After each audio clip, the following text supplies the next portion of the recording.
Job done. So, you've got your Copenhagen interpretation of quantum mechanics. I was supposed to rest. Did I not rest?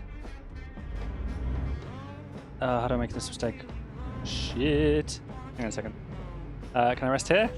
Yeah, cool. How did I not rest? So, you've got your Copenhagen interpretation of quantum mechanics, which says the cat is both dead and alive until you check, until you look in the box. But then you've got other interpretations, like the Many Worlds interpretation, which says the cat is both dead and alive, but those versions are in different universes. Essentially, every time a so-called choice needs to be made in quantum mechanics, a split occurs, and you get both choices as a result, just in different universes.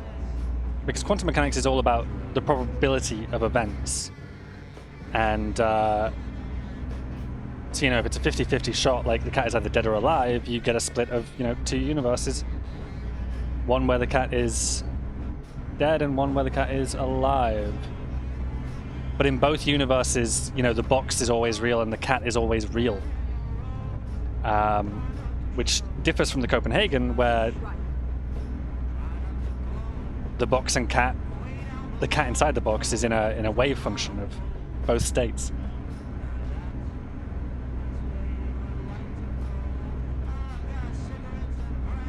I always tended to prefer, and I lean in the direction of the Copenhagen interpretation, which is to say, we only have the one universe with this weird quantum phenomena going on.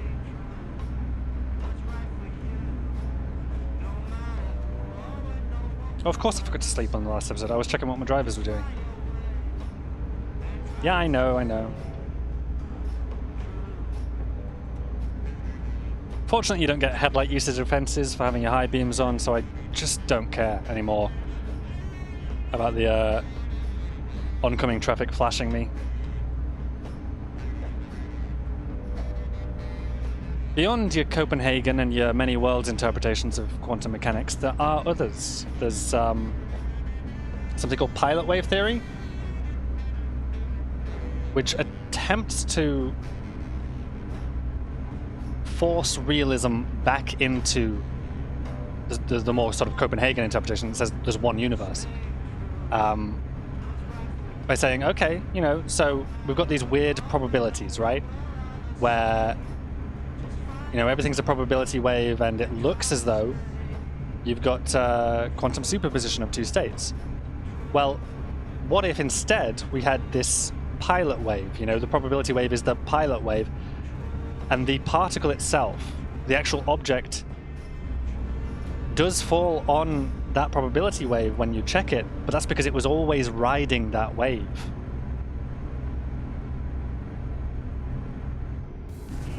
And I say this, I think this fails to work. It fails to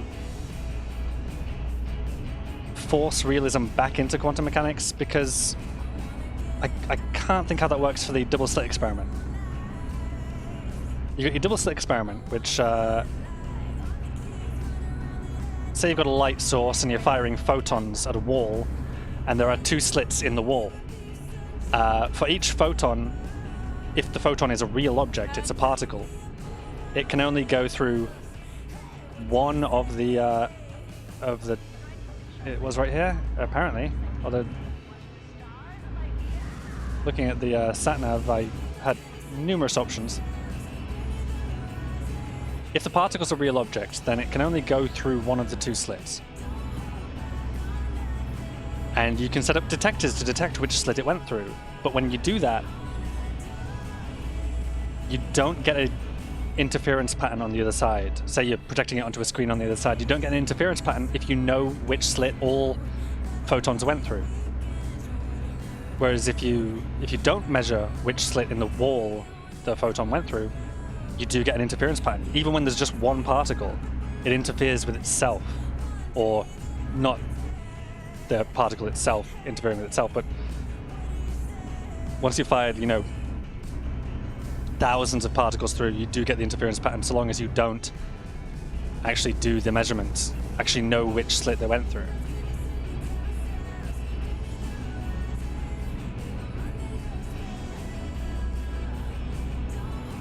If we do that experiment with really high precision, then oh no, not here. Next one. Okay, good.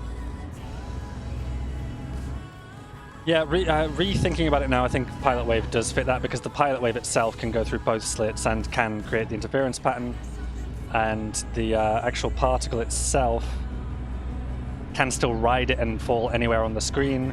When you do the measurements of the slit that it goes through, that can change what the Pilot Wave looks like, I suppose.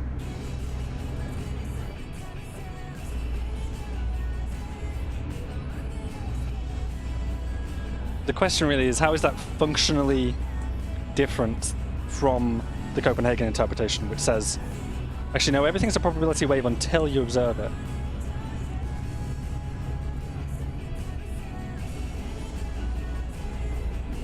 Basically, Pilot Wave theory tries to say, okay, rather than the particle acting as a wave when not observed, there are waves, but they're a different thing that the particle is riding on.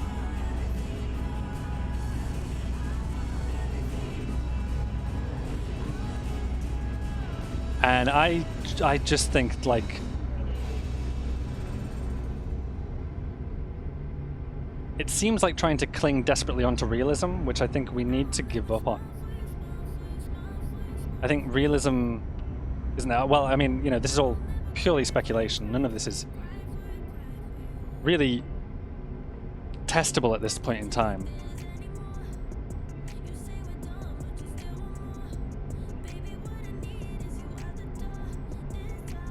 But I like an idea called quantum decoherence,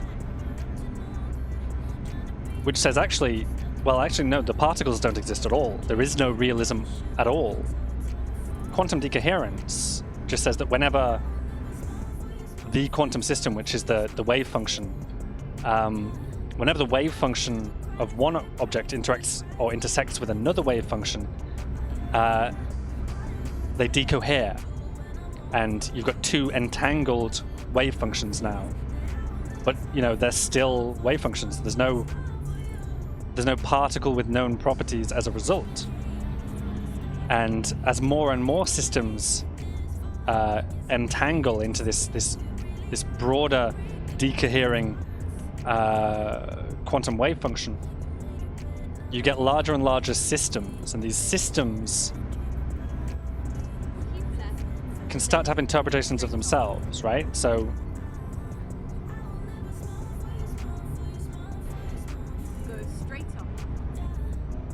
the point of which broadly is, whoops, I almost, yep.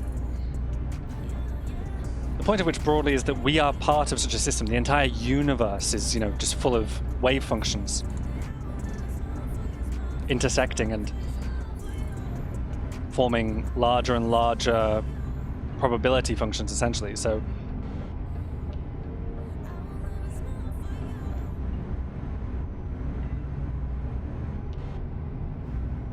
the cat in the box that is both dead and alive is one wave function, right? It's a superposition of both dead and alive. When we open the box,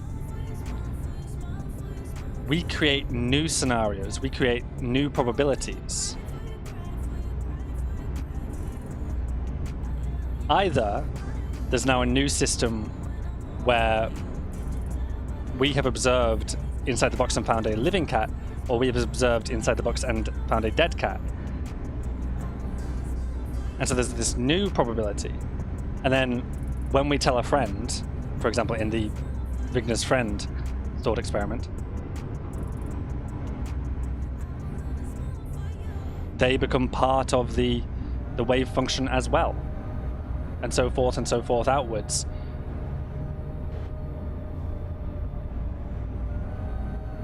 And that sounds a lot like many worlds as I'm describing it now. Like I'm saying both probable outcomes exist, but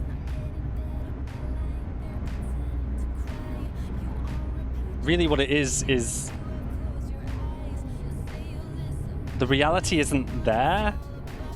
The reality is sort of a emergent property of the wave functions themselves. So as we have a certain probability of observing one result or the other, you know, we have an interpretation of the reality within. I probably need to read up more about quantum decoherence actually, and that particular interpretation. Because what I'm saying now sounds a lot like nonsense.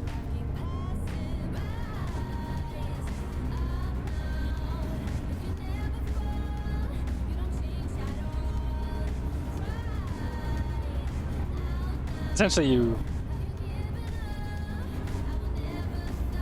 observe the cat in the box, become entangled with the quantum system that was the cat in the box, but now is the cat, the box, and your observation of it.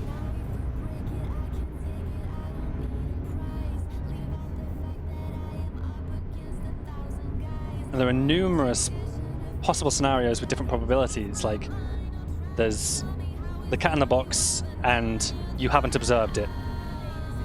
That's one outcome. There's the observation and the cat is dead, and there's the observation and the cat is alive.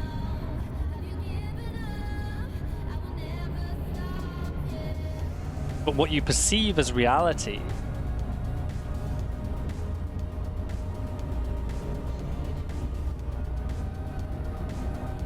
is just one of the decohering wave functions within that broader probability calculation. In other words, essentially, real things, real objects like particles that make up chairs and cats and you and me don't exist, but the wave function does. And we are one. Our reality is one interpretation of the result of that wave function.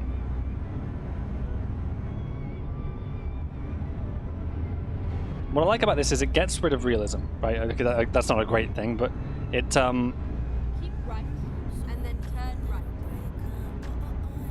but it essentially creates a monism, right? The universe is made of just one thing rather than two things. Whoops! I need to be in that lane, please. I'm gonna just, yeah. You're gonna slow down. Thank you. Oh dear.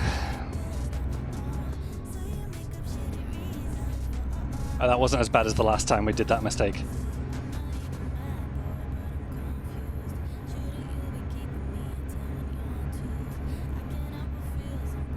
Yeah, so do you know what I'm getting at, really?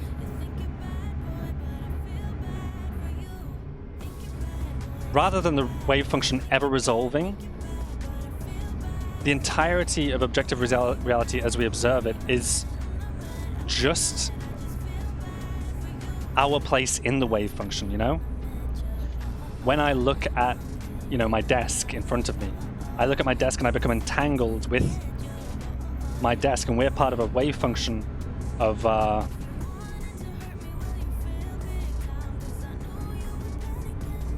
me observing my desk. The things, the actual particles, they don't need to exist because I look at my desk and I go, oh yeah, there's a desk. It's made of particles.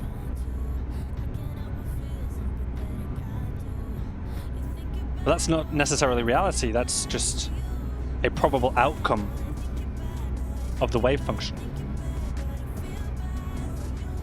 Quantum decoherence turns out to be really complicated to explain. And I'm probably getting it really wrong. If you want to if you want a really cool series of science videos, is it PBS have a great channel on YouTube? Keep left and then turn left. Space Time. PBS Space Time, that's the series. Yeah, those are always wonderful. Turn left. Oh no, I'm in the wrong lane again.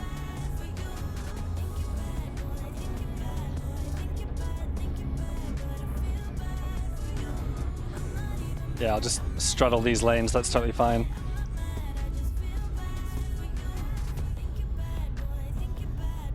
But yeah, I don't like pilot wave theory because it essentially says, you know, reality has to be constructed of these two things. So it's got this dualistic approach to reality, whereby you've got the pilot wave and the actual real particles riding on top of the pilot wave.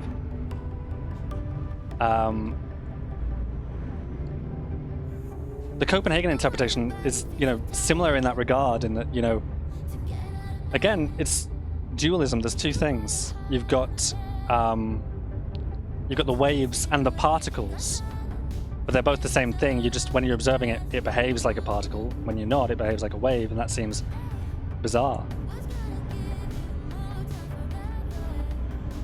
I never used to be fond of many worlds. I can't remember why that is. I think it was purely taste. I think why am I indicating? Purely taste that said I don't like many worlds. But I think under scrutiny, many worlds won't hold up. Because we do observe weird quantum phenomena and superpositions, right? We can take, I believe we've taken macroscopic objects and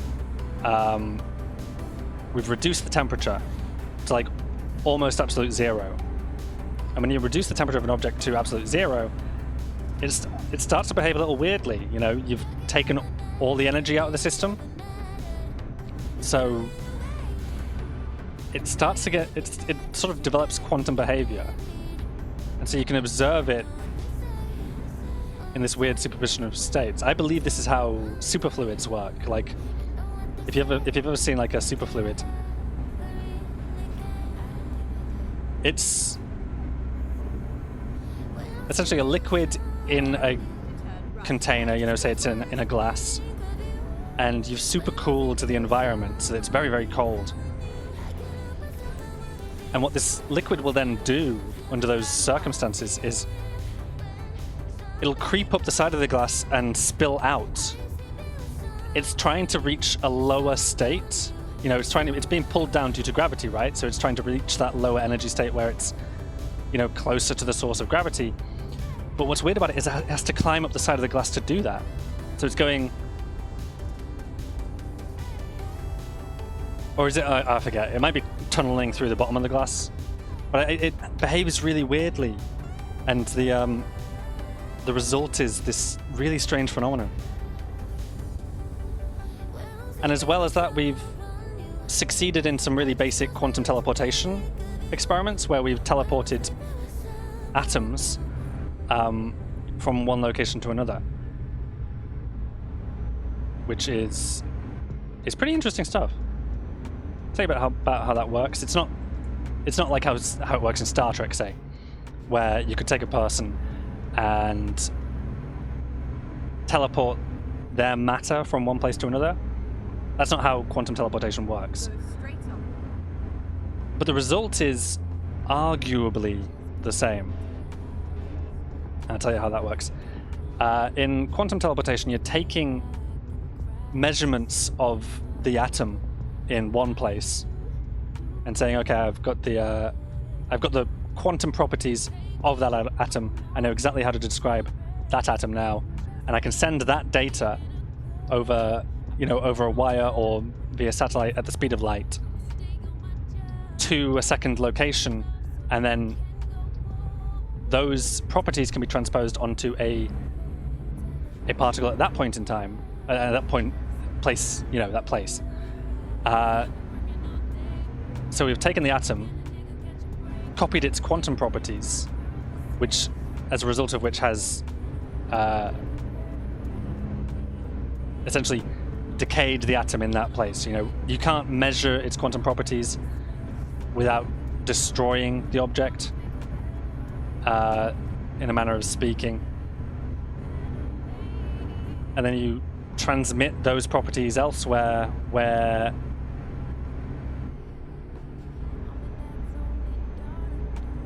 you reperform a measurement using some entangled entangled substance. There's a lot of setup for this, essentially. The way I think about it is you need 2 vats, right, of entangled particles. The one vat is entangled with the other particle. The one vat is entangled with the particles in the other vat at the other side. They could be light years apart, but the 2 vats are full of entangled stuff. So you essentially don't know which vat contains which particles. They're all entangled and you just don't know. So that's the vat. Then you would have the chamber, and both sides would also have a chamber, right?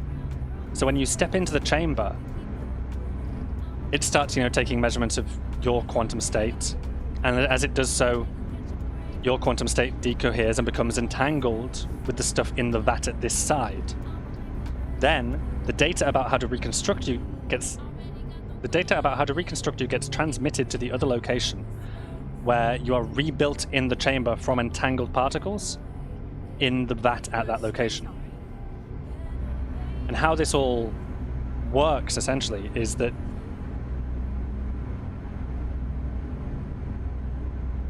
it's like a really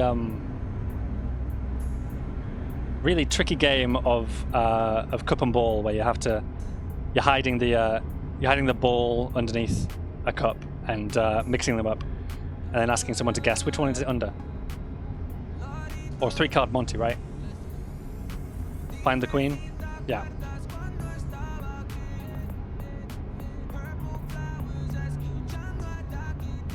So because your quantum state becomes entangled with the stuff in the vat at this side, and that vat is in fact entangled with the vat at the other side, provided you know how to describe the object, that being you, that you've just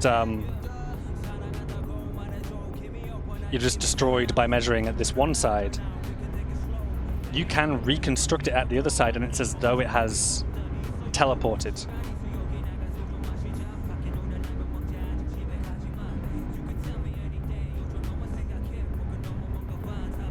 In reality, it's going to be pretty difficult to do that.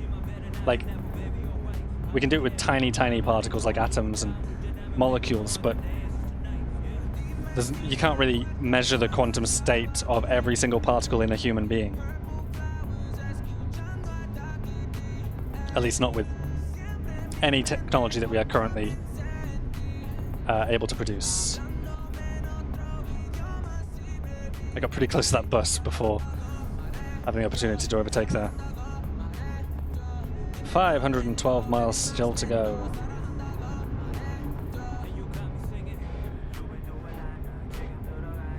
I'm worried. I just saw indication of speed cameras on that sign back there, so I'm slowing to a bit of a crawl here.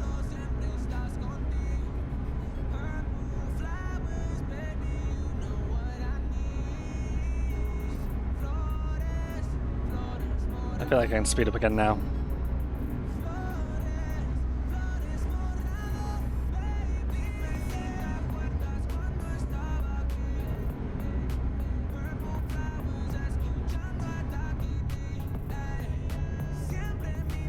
Quantum mechanics is really fucking weird.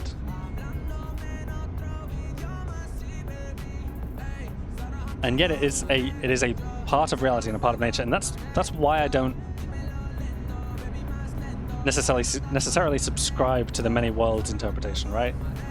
Because I feel like if you had to subscribe to the many worlds interpretation, which says, okay, for every probabilistic quantum event, we create 2 separate worlds.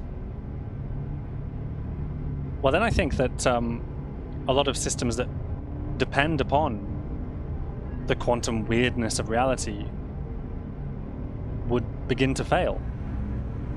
Or, they would fail in some universes, but not others.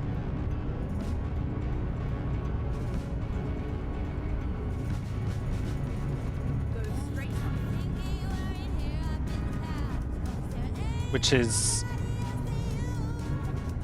kind of scary to think about for those universes where it consistently just isn't working. So I'm looking at the trees here and I'm thinking, photosynthesis is actually a quantum system. Like, we harness energy from the sun using solar panels now, right? But our efficiency at doing so is nothing compared to the efficiency of leaves and chlorophyll. And the reason for that is trees and leaves appear to have found a way to encourage quantum tunneling, whereby rays from the sun, photons from the sun, will just pass through something that they aren't really supposed to, rather than reflect off of. Okay, that's lousily explained, but essentially quantum tunneling is, say I'm standing on one side of a wall and I'm trying to get through to the other side. I push and I push against the wall, and then I just pop, suddenly appear at the other side. That's quantum tunneling. Obviously it doesn't happen on that scale, but it does on the scale of particles and photons. And leaves are really good at getting this process to work, this quantum process. So imagine if we accept the many worlds interpretation, what that means for so many universes. Like, okay, it's probably the case that with leaves on trees, it's highly probable that the quantum tunneling is going to happen. Keep right, did you say? Am I exiting here? Oh, I am. Okay.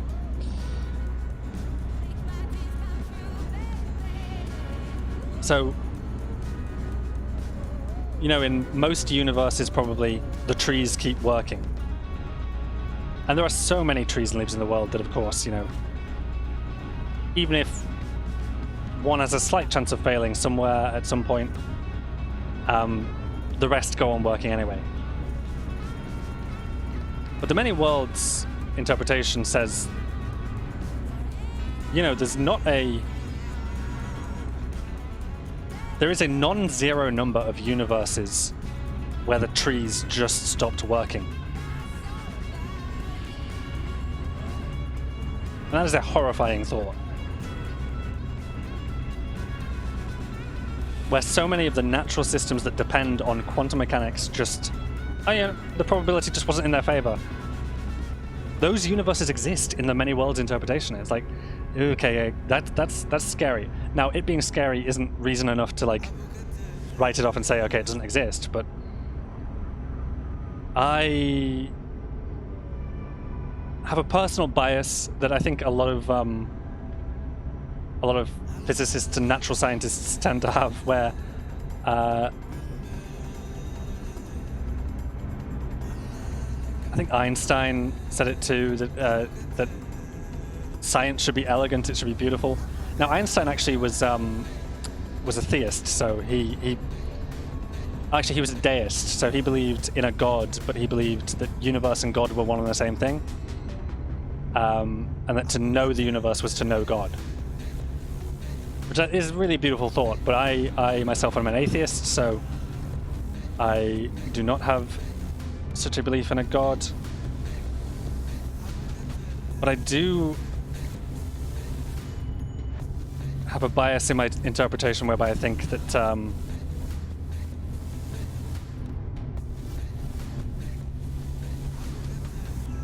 I think however the universe works, it should be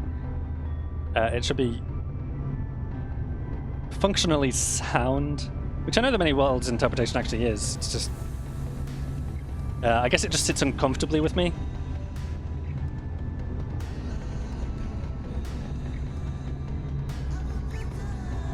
But you know, the events since 2016 that have occurred in our reality, maybe those are pretty damn weird, and maybe they're the result of some unfavorable quantum probability.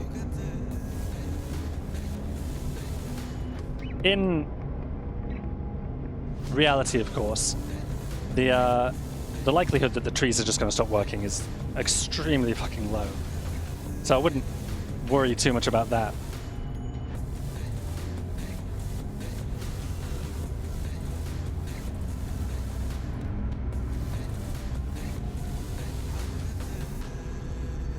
Yeah, I'm supposed to go this way. That's good.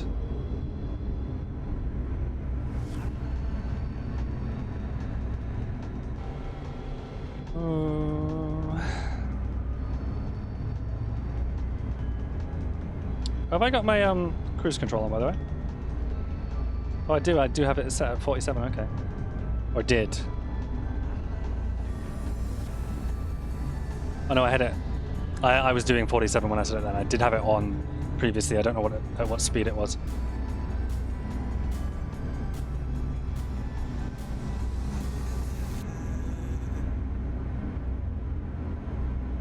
So this is why I've always sort of tended to favor the Copenhagen interpretation. Even though it's a little bit weird and it's a little bit funky and janky, and how you have to accept that things are particles when you're looking at them, and things are waves when you're not. I like this services here. How it's just sort of off the motorway down that. It's in like a little valley there. That's really cool. How far to go? 372 miles.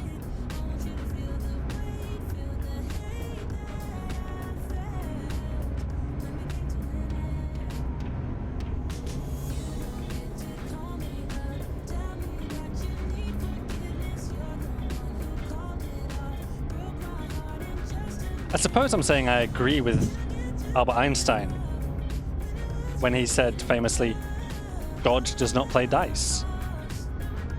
Because that's what the many worlds interpretation would mean, right? It would mean that the only reason reality and the quantum phenomena upon which reality works, the only reason all of that works is because of luck of the draw. We happen to be in one of the many very probable universes where it keeps working like that.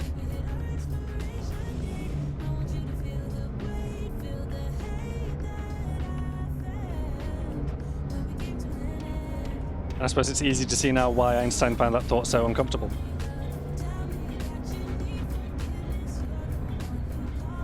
But I've never had a problem with the probability aspect of quantum mechanics.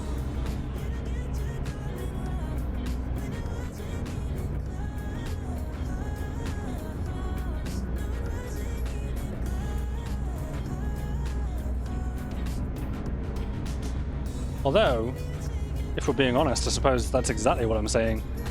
I have been uncomfortable with. I'm uncomfortable with it when it's many worlds, but I appear to be, like, giving it a pass when it's the Copenhagen interpretation, don't I? Because it's functionally the same. It's probability. So there's this ever so slim chance that the trees do stop working.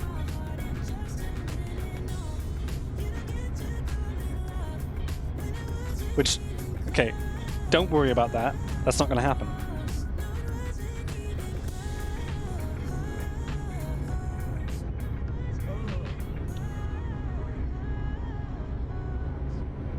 Quantum mechanics isn't the be-all and end-all. It's just a really good description of reality. And it's backed by tons of observations.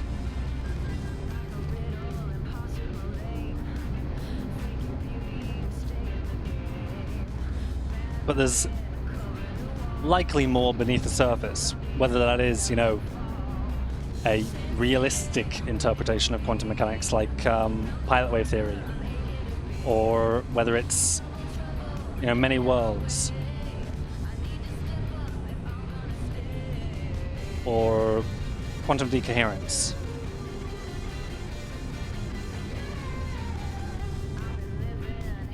But it still fails to describe why macro-scale objects behave classically, and it fails to describe the largest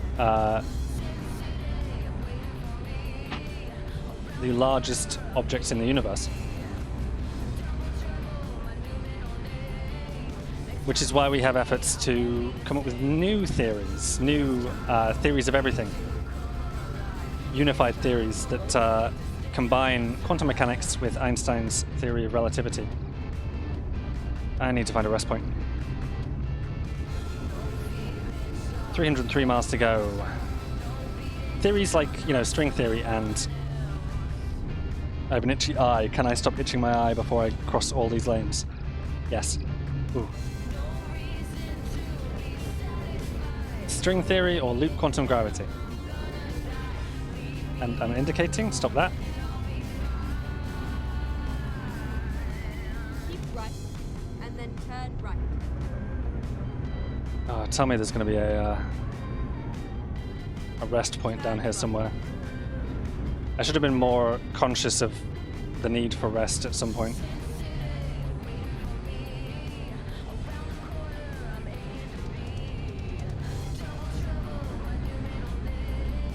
Uh-oh, uh-oh, uh-oh. I'm on this road now, apparently. All good. I think I see an icon ahead for a rest stop, so we are going to pull over there. Just in the nick of time, too.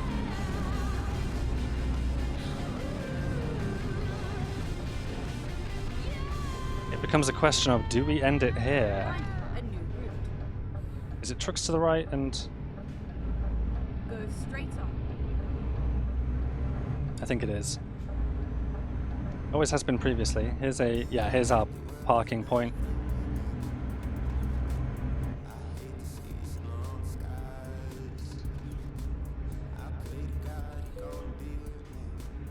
That will do.